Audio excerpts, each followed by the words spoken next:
And good afternoon. My name is Ryan Belmore. I'm publisher of ALXnow. It is Monday, June 9th, and we are just a few minutes past 4 o'clock here.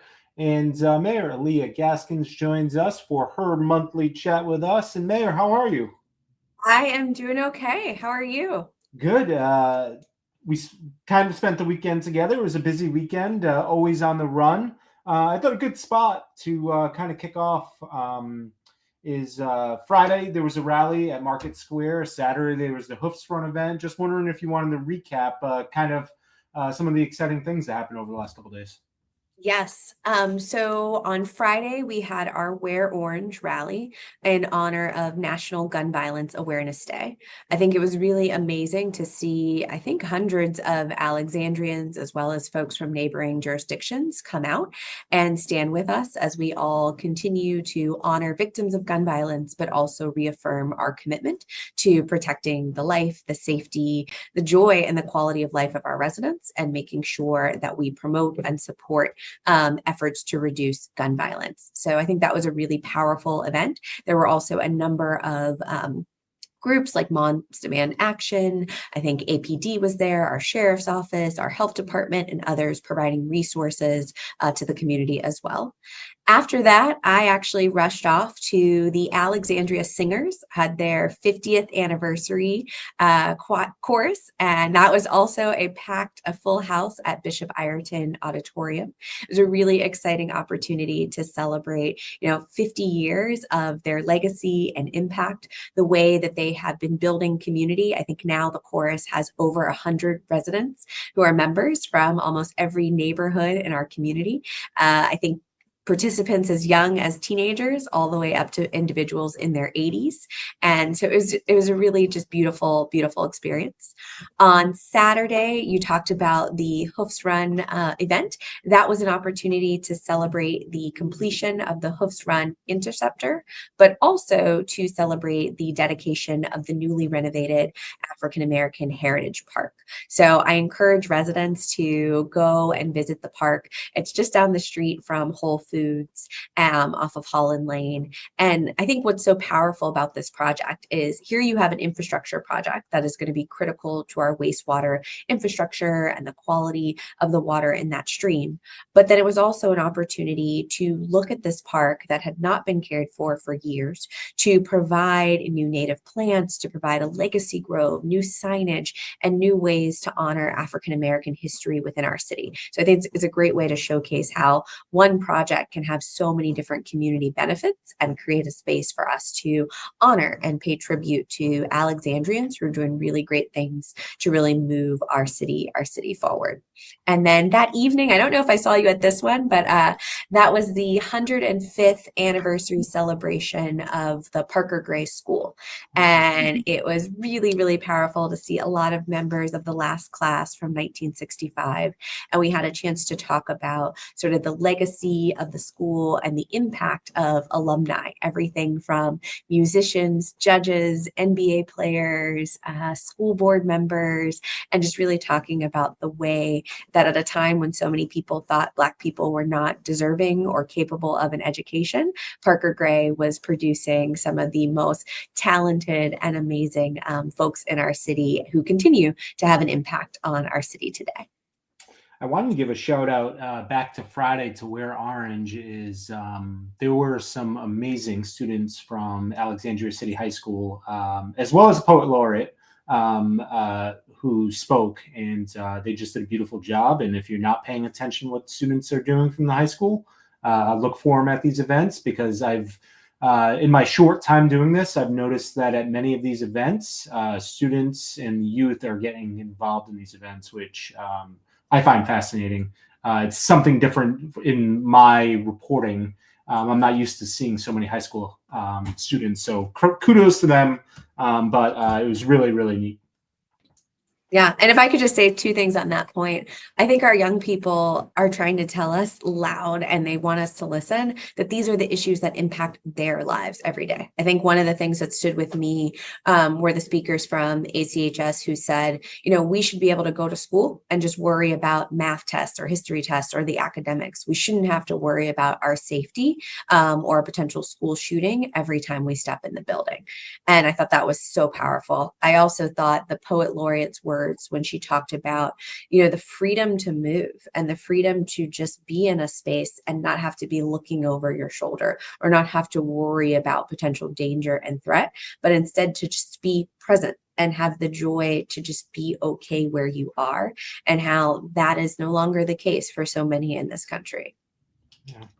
I wanted to hit on a couple things moving forward. I do have some questions, but I think we've recapped the last couple days and just wanted to go over. As always, it's a busy week in Alexandria. I just put together my list of all the things that are happening this week, but wanted to hit on a couple. Tomorrow night there is a city council meeting. Yes. What jumps out there? What should people know about? What actions you need people to take, or what's the big juicy item that everybody should know about? So I would say there are several items that we're going to be having some discussion on that I think the public should pay attention to. The first is updates to potential updates to the Alexandria Fund for Human Services. In the previous council, I put forth a memo that was supported by the council to really look at how do we stretch these limited resources as a tool to support our nonprofits and make sure that we're delivering and supporting core services within the community. So the future of that fund, how it should be structured, its opportunities and challenges will be discussed tomorrow. Another thing that will be discussed is the MOU between ACPS and APD. While council does not take a formal vote on this, we thought it was very important. Actually, I think Councilman Kanakagiri was the one who raised it to make sure that council had discussion on it. I think there are some areas of concern that the council has and that the community has sent us, particularly as it relates to the sharing of student information. So I think that'll be a big topic for discussion. The other one is we will be voting on our long range work plan. Folks may remember earlier this spring, Planning and Zoning brought forth a preview of that plan. This is really what sets kind of the focus for planning, zoning, parks and rec, and a number of other departments for how they work on kind of our big planning goals across the city.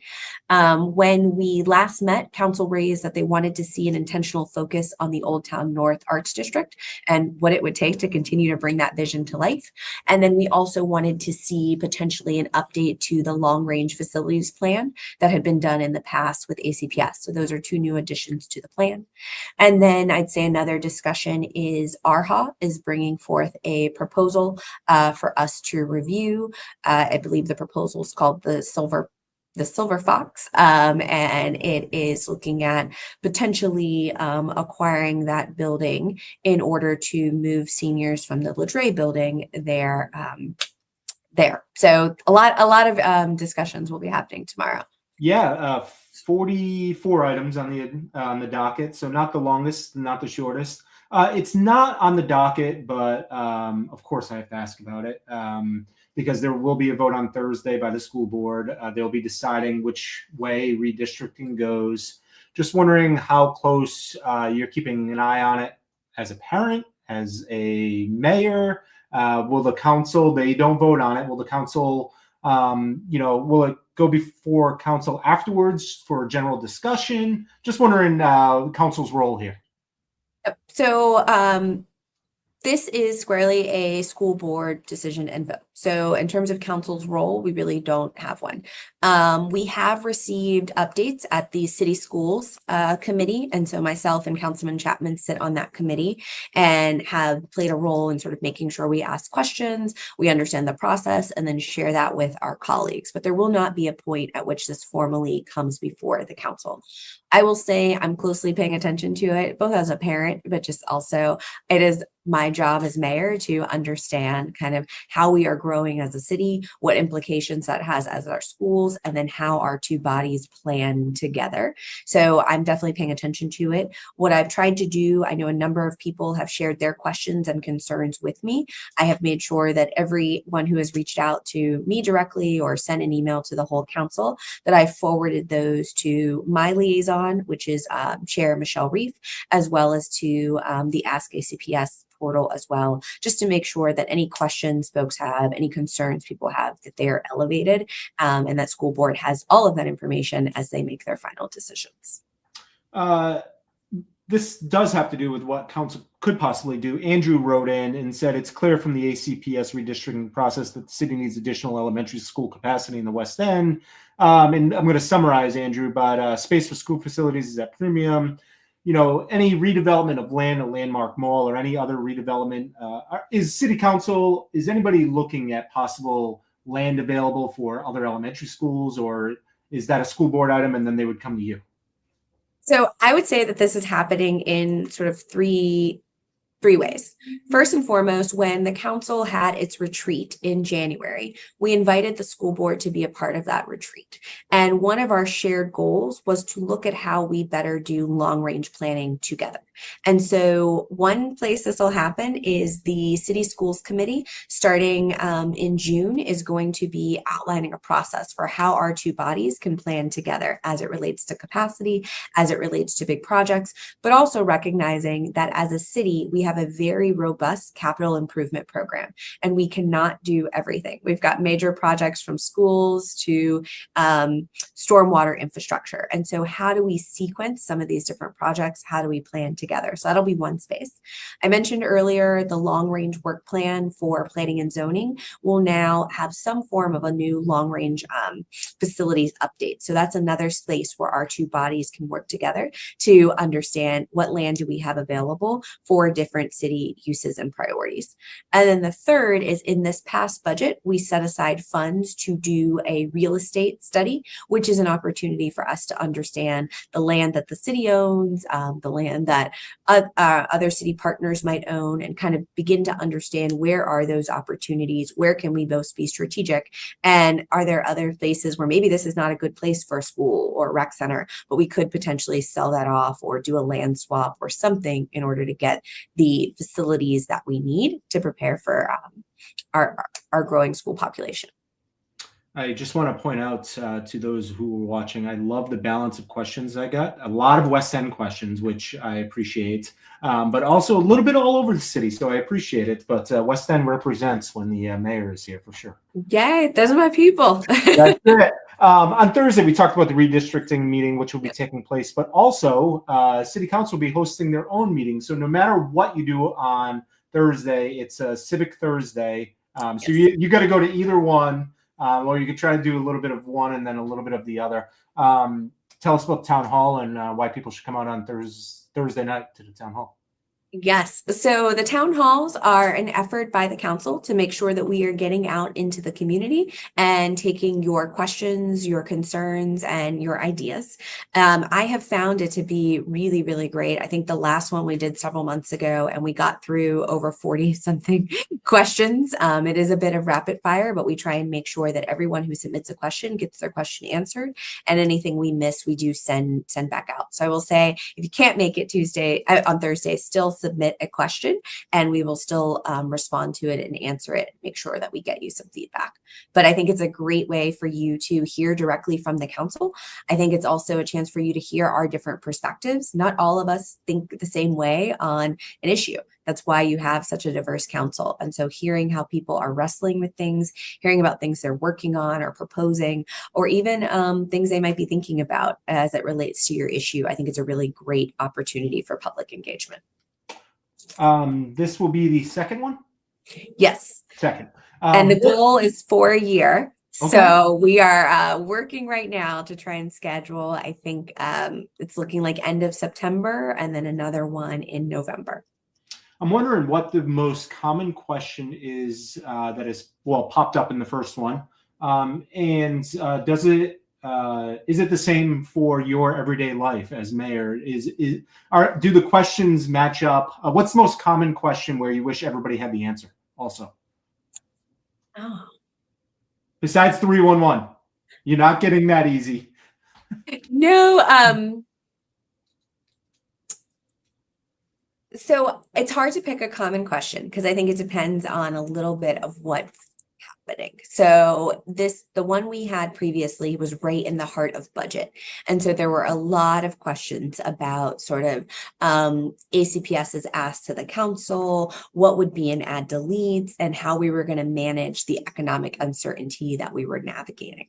I'd say a previous town hall before that was around the time when the city was wrestling with the arena conversations. And I think every single note card was about the arena. So it kind of just depends. I'd say if there's one topic that comes throughout, it would probably be public safety. I think we get questions as it relates to just the state of safety in our community, all the way to things like traffic enforcement and sort of what we're doing. I wish there was an easier, and I think our chief is going to be working on some different ways of communication. I wish there was an easier way for everyone to kind of go and see. It's really easy to see crime stats. It's really easy to see what's happening. It's not always easy to see, well, what proactive measures are we putting in place to address those things? What is the crime plan and how are we following up? And I think people often need, they're looking for that. They want to know, they don't just want to see the bad thing. They want to see what's being done about it. And that is, relates to almost every question that we got this week. I'm just going to rattle some off and you can kind of point us in the right direction. But a lot of it has to do with those everyday sidewalk issues, my neighborhood. Kathy says, is there a plan for more law enforcement attention to the constant loud noise from speeding cars? It is incredibly loud all day and night in the South Washington and let's see, Franklin Gibbon streets. I'm a resident. Shari says, I'm a resident in Delray neighborhood. I frequently drive through narrow neighborhood streets. She's concerned about how close people are parking to stop signs, wondering if there's a plan for no parking here to corner, signs like that. I'll do two more quick ones. From the west side, is the city doing anything to prevent children and teenagers from riding scooters at the highest speed possible? Children are racing each other. They don't even wear helmets. And then in one more, vehicles coming from 395 to Quantrill Ave, North Armistead Street, come with a high speed. So it's all about sidewalks. And yeah, so, and I'm sure this is what your inbox looks like, and this is what 311 looks like. So how do people keep up with if this is on anybody's radar? So I would say everything that you talked about is on our radar. I tried to capture as many as possible. So let me start with noise in general. One of the things that the council put in this past budget was funding for an additional noise inspector. And so that person, the goal is to bring somebody on who will primarily focus on like those after hours time. So evenings and weekends, and really increase our ability to respond and enforce noise related issues. So that's one. So this is on our radar. It's something we heard about frequently, and I think we are going to be paying for it with fees from some of the different changes we made around short-term rentals. So I think that's a really important development.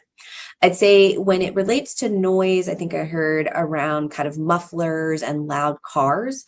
I know that one in particular is really challenging for our law enforcement to continue to monitor. My understanding is that they have to both see and hear the violation. So if they're not in that area and that person's already gone past, and then you call and they come to that area, they've already missed it. So I don't have a perfect answer for you on that one. I know it is something we are paying attention to, but I also know that one's just really challenging to enforce. I might actually have one, and maybe I'll catch up with the police chief. But my other publication, which covers Newport, Rhode Island, they got those boards, which, the electronic LED boards. Mm-hmm. But what it does is it has a decibel reader as well as a camera, and it does it all. On its own. So I have never seen that before. I would love to see a picture or a link to that technology. The articles I've written about it for another publication. I'm not trying to get every motorcycle in town in trouble, but I have covered a resolution for that issue because it is extremely difficult. So, yeah. Now, Well, I will look out. I will look out to see that. Yeah. I know there are all sorts of rules about where we can have a camera, where we can't, but I do think having some sort of technology to be able to understand kind of sound and sound implications within our community, be really important and helpful as we like try and be more targeted in our approaches. You mentioned scooters. So we have been receiving an increased number of complaints about scooters, and particularly young people and sort of not following the rules of the road, not wearing helmets, many different challenges.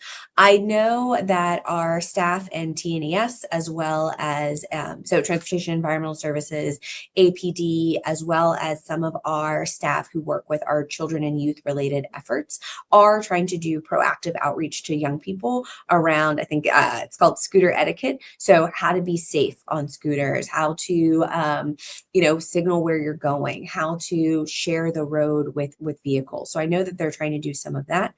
I also know, I think the question was, how do you prevent it from going at the highest speed possible? Many of them do have different speed limitations and will cut off or at a certain speed. So I think that is one function that's kind of built into the scooters. But all that to say, we understand the safety concerns. We want our young people to be safe.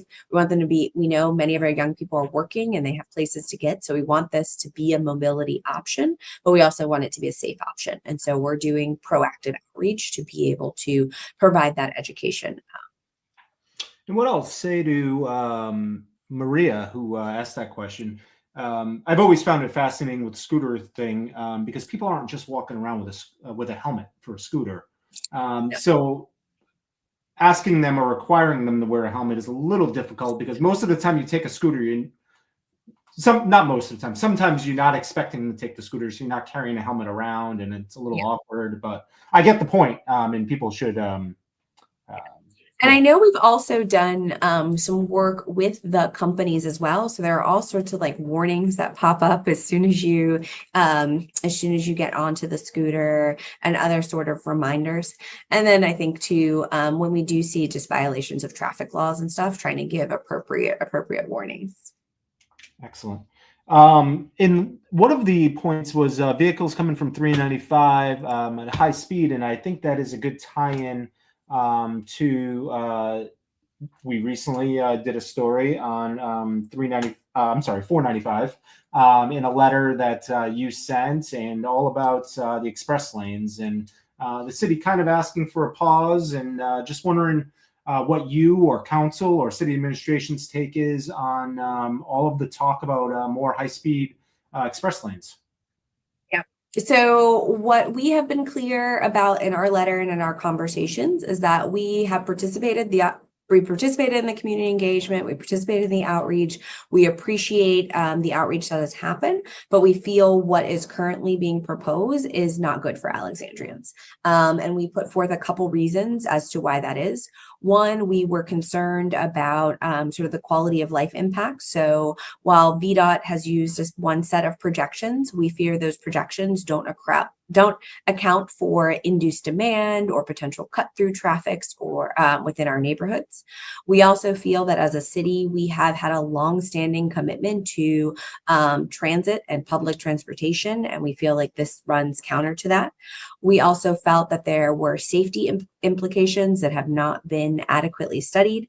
And overall, we thought that there were other alternatives that we felt did not get the proper kind of study and consideration. And so we have asked them to pause and continue to study, to continue to go back and to listen to our residents and their needs and concerns. So that's kind of where we are. We're on that. We've taken. And that was in April. Have you heard anything back? We hadn't heard anything back, not mostly from the folks on the committee. We did hear from several members of our delegation and other leaders in the General Assembly. I do know several of my colleagues represent the council on transportation-related boards and commissions, and they have continued to push back on behalf of the council as well. Okay.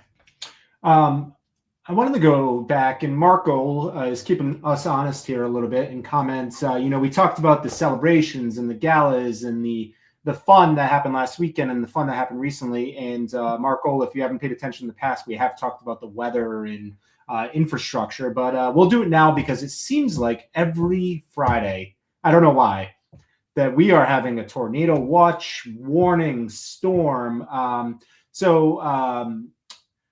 Let's see here. But waves of severe power outages didn't seem to prompt much support, solution, sympathy from elected officials. Yes, we know we can't control Dominion, but there just wasn't much communication about road closures, restorations, impacts to businesses, public services. Overall, it seems like it's a weekly thing lately. Maybe it's just the business that I'm in.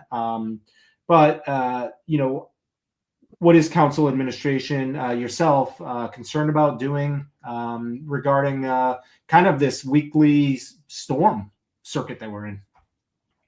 So I think it is true that we are seeing more frequent and more intense storms. And I hear every prediction is that we're probably going to continue to see this throughout the summer. So I'd say a couple things. One, our communication has increased. So I would be curious, and Marco, I'd encourage you to send me an email so that I can learn more about kind of what platforms you're on and what suggestions you might have.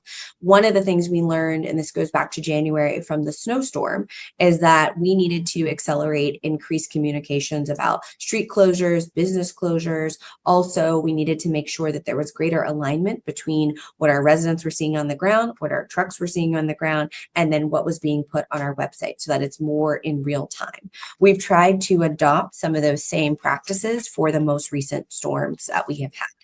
I'd say the other thing that we are doing is increasing the communications we have with some of the different partners. So we brought on a gentleman, his name is Mark, and I hate that, I apologize, Mark, I'm blanking on his last name, but he is our new director of emergency management, and he has been hosting almost monthly trainings with staff and with partners in order to increase our emergency resilience and response. So they are also now, every time there's a storm, we are getting updates almost every few hours on the number of residents who are impacted, when we expect service to be restored, what's being planned. So that's happening.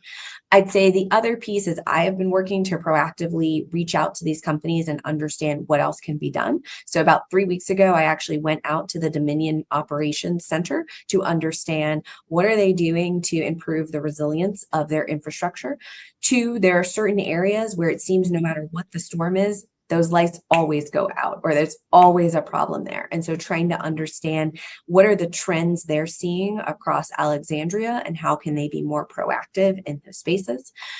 We actually went through an entire map of trying to understand where are some of our infrastructure undergrounded, where is it not, where could it potentially be, where are places that it might be undergrounded because that's a new requirement in development in Alexandria, whereas other places we're not going to have new development there. So how can Dominion be proactive? So I think there's a lot happening from an increased communication, increased training and emergency management, but also getting out and saying, like, we're tired of seeing the same things over and over. And if there are places where we can harden and make our infrastructure more resilient, what will it take to do that? And then I recently met with, on a different side, American Water. So I'm trying to get out to all of these different partners to see what can be done. I will say that, and not putting you on the spot, but tell Mark next time you talk to him, or you can put us in touch. But if there's anything that we can do to help, I would be happy to sit in on one of those monthly meetings, and maybe we can get a bunch of us media folk together and say, hey, if there's a big storm, how can we help? How can we help spread the word? So I certainly get all of the notifications, and Marco, I suggest if you're not already, to sign up for every email and text that you can through this city's website. I get a lot of communications, and I feel like when there's a storm or a watch, I get lots of notifications. But I think a lot of it was on the response side as well that he was bringing up, and that's a little bit of where our role comes in, where we can be reaching out more to get what's going on, what you're all doing. So, but I'd be happy to chat with Mark and see how we can help spread the word as well. No, I will definitely put you in touch. And I do hope residents know we take every one of these. Afterwards, we do like an after action review and try and figure out what are areas for continuous improvement. So every storm's been a little bit different, but I think about some of the recent ones, we've had a lot more down trees and limbs and things than maybe we have in previous storms. So trying to understand what is the response of the arborist? What is the response of transportation and environmental services? What is the response of parks and rec? What are the different areas that each is responsible for? What's the response that each takes? What types of vehicles do they have? How are they sharing and communicating? So I just hope folks know that if you have feedback, send it to us. That's helpful because we do take it. I think the review includes everything from senior staff to those who are on the front lines actually going out and doing the response. I feel like this is a good time for you to plug 311. Yes. we should plug 311 in everything. I should just have a banner on the bottom. Yeah. Well, I just should say, I mean, I will tell people I try and respond to almost all of them. They come to the council, they come to staff. I think it is really the fastest and most and best way to get answers to questions or concerns that you may have. I think sometimes I know sometimes folks like to email me directly, and that works for me. That's fine. But what is so great about 311, two plugs. One, there's another staff person on the other side seeing it. So if I'm behind on emails or I'm catching up, the arborist or the planner or whatever department you're trying to reach is also watching it. And so they might be able to respond faster. Number two, it gives us a system to be able to track. So now we're able to go back and see, okay, last storm, let's do a query and let's figure out how many were for trees. Then we can look at how many were in this geographic area. Then we can look at how to target our response. So I think putting it in 311 also is a way to help us get better at using data so that we can improve in the future. I will say that when I first moved here, didn't know how to get a garbage can, didn't know how to do anything, and went through 311 and got set up with everything possibly I needed. So if there's anybody new out there that just moved here, maybe you bought a new house, maybe you're moving, they do stuff like that as well, of making sure you're set up with the basics that you need. Let's see here. Okay. We have a big old birthday celebration coming up in July. It will be actually after our next, I think we catch up the first week of July again, but it'll be your first leading the kind of big birthday celebration here in Alexandria. Any sneak peek that you can give us? It will be on July 12th. Yes, on the 12th. I don't have a sneak peek yet, but I am super, super excited. The things that I am most excited about are probably not a surprise to anybody, but one, the fireworks and seeing my kids love to get all those like glow in the dark bracelets and dance around. And so that's really exciting. And then council will, of course, be passing out our thousands and thousands of cupcakes. So I'm really excited for that as well. Excellent. Is there anything else coming up over the next couple of weeks that you would like residents to know about? Of course, I went and voted at the City Hall Annex, which I'm going to call it that, on Saturday. I encourage everybody to get out and participate in the primary if that is what you are doing. You have a couple more weeks here. Anything else coming up in June? So I'd say on the voting piece, early voting is going on right now. Every time I look over there out the window, there is no line. So you could come in and probably be out in less than 2 to 3 minutes. So I would encourage people to get out and exercise your democratic rights. I'd say in June, we have another public hearing. So there'll be a public hearing on the 14th. And then we will have a council meeting on June 24th.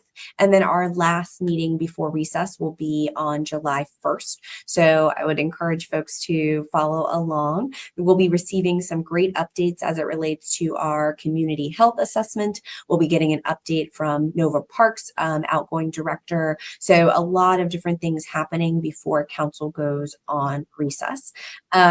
So I would say those are kind of, we'll also get an update from the Economic Summit, what was discussed, how the plan is moving forward, and what folks might be able to begin to see as the key pillars for our next economic development strategy. And then I would just encourage you, if you go to our website, the city calendar has a plethora of events, everything from story time at the library for your kids to different events through the Office of Historic Alexandria to, the work of the council and the things that we are meeting and engaging on. So a lot going on, but hope folks will find time to tune in. And then on the just like business and planning front, we are getting ready to kick off the planning for the Duke Street corridor plan. I thought I had the date at the top of my mind, but it's escaping me right now. But that is kind of the big, I would say, planning and zoning thing this month. So I would encourage folks to join us for that conversation. I will point out 2 more events this week. Wednesday night, there is a community cookout. We had 3 in a row that got rained out, but this one will be at Princess Square on Wednesday night, 6 p.m. to 7:30 p.m. Stop by. I got the opportunity to stop by the one in Delray about a month ago now, and I was shocked. It was my first time going. How many people turn out, how many different agencies that you can connect with. You can get a free meal out of it. So I would suggest you can count on a couple Wednesdays in a row where you don't have to cook, where you can just connect with the community. And then on Saturday, I just wanted to give a shout out for the Jazz Festival happening on the waterfront, 3 p.m. it starts. Great event. Grab a seat and go down there and check it out. It is a lot of fun down there. Yes. So I'm looking for the Duke Street, but I can't click through the calendar quick enough. So there's so many events. There are so many events. There are so many meetings. You brought it up last time, I think, but there was a committee or commission about boards and commissions, and I'm just wondering if there's any progress there. Yes. So June 24th, there will be 2 updates from council committees that were created this year. One is the committee that is looking at boards and commissions, and they have sort of several charges. Really to understand how do we ensure that this remains a good experience for our residents who give so much of their time in order to be advisors to the council, but then also how are we making sure that that information, that talent, those ideas are really getting to the council. And so they're looking at the number of boards and commissions, they're looking at how many are struggling to make quorum, they're looking at what topics we have, what things are required by city ordinance or even state law, and what other things maybe have run their course. So they will provide an update on the 24th. The other committee is there was a small subcommittee that was looking at the potential of creating council standing committees. So these would be sort of legislative committees for the council. This is something you see in many other jurisdictions. So in DC, there's like a committee on public safety, or a committee on public health, or a committee on the whole. You see it in many of our neighboring jurisdictions. And so this committee will also be giving a report out on kind of what a standing committee structure could potentially look like, how that could help modernize our city government, how that could help increase interaction between residents and their local elected officials, and then also how it could help sort of make it easier for residents to understand the process from which an issue goes from study to legislation to proposal to council voting on it. All right. Excellent. Well, we'll keep an eye on that. Excellent. And the full calendar of events as well as meetings is alexandriava.gov. People can find it there. Well, Mayor, we have lots going on this month. Of course, Pride continues. Actually, there's a Pride Fair coming up in a couple weeks. We have the FIFA. We have the team based here, which will be very exciting. I'm looking forward to getting over to see a couple matches next week in DC. So lots going on.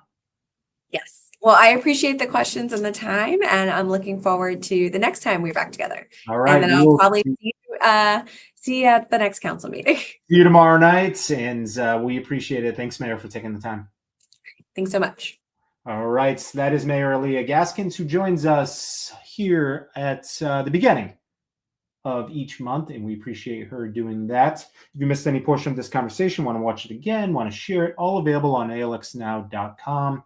And if you have any questions, the form is right there as well. Or if you just want to email news@alxnow.com, we could forward along any questions or comments to make sure that the mayor gets it if it's important and needs to be addressed before the next time we chat with her.